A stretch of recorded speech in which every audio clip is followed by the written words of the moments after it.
Alright, so in this video, this is a continuation of 2.6. We're looking at the derivatives of y equals the natural log of x, y equals arcsine of x, and y equals arctangent of x.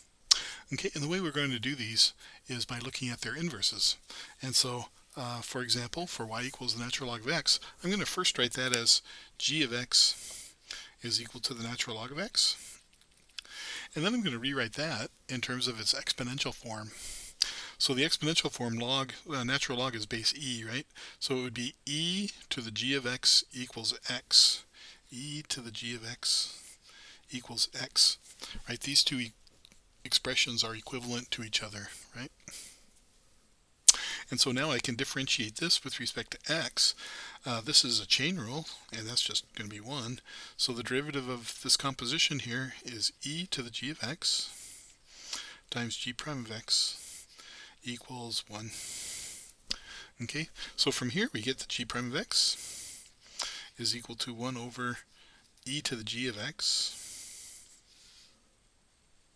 And if I look up here, e to the g of x is just equal to x, right? And so e to the 1 over g of x, I just said that in reverse. 1 divided by e to the g of x power is 1 over x. Good. So therefore, in your table, if you have the natural log of x for your f, then f prime is going to be 1 over x.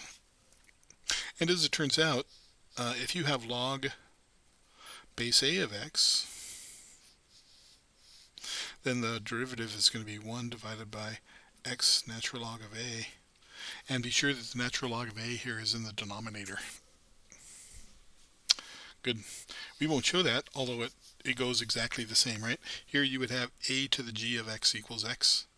And then when you take the derivative, it would be a to the g of x natural log of a times g prime equals 1. And so then you divide the natural log of a, and it ends up being down there. Good. All right, so in a similar way, we'll write g of x equals arcsine of x. So therefore, the sine of g of x must be equal to x. Good.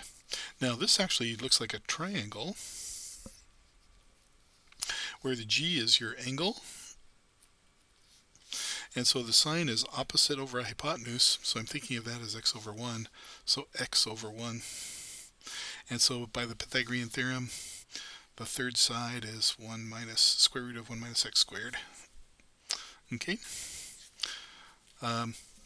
Now, I can differentiate this. So the derivative of this, remember it's a composition on this side, is cosine of g of x, that's the derivative of the outside, times the derivative of the inside, g prime of x, is equal to 1.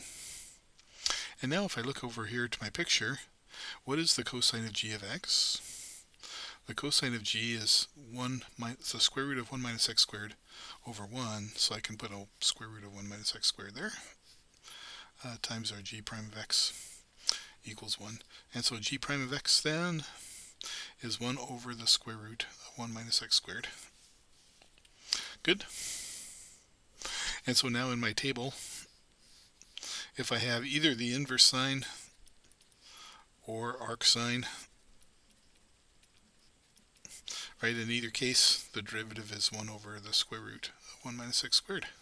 Some people like this notation rather than that notation. Okay. Now similarly, you can do an identical kind of derivation for the derivative of the arctangent. So we can write g of x equals arctan of x. So therefore tangent of g of x equals x. And so therefore derivative secant squared of g of x times g prime of x equals 1. Okay, so that's just derivative of the outside with the inside in times the derivative of the inside. Now, if we write down what this actually looks like here, if the tangent is x over 1, remember that that's opposite over adjacent, so that's going to be x and 1 there. And so the length of the hypotenuse will be, from the Pythagorean theorem, the square root of 1 plus x squared. Good. All right. So now, what is the secant of the g. This is my g here. Secant is 1 over cosine, and cosine is adjacent over the hypotenuse. So therefore the secant is the hypotenuse over the adjacent. And so secant squared ends up being the square root of 1 plus x squared now. Squared times g prime of x equals 1. So if we square that, that's just 1 plus x squared.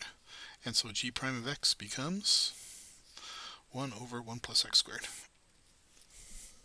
Good. Now, that's our table entry now.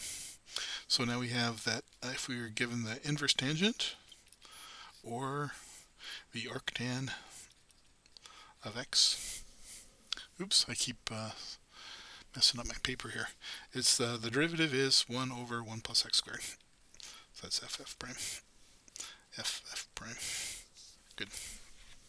All right. So in the next video, we'll just try doing a few examples.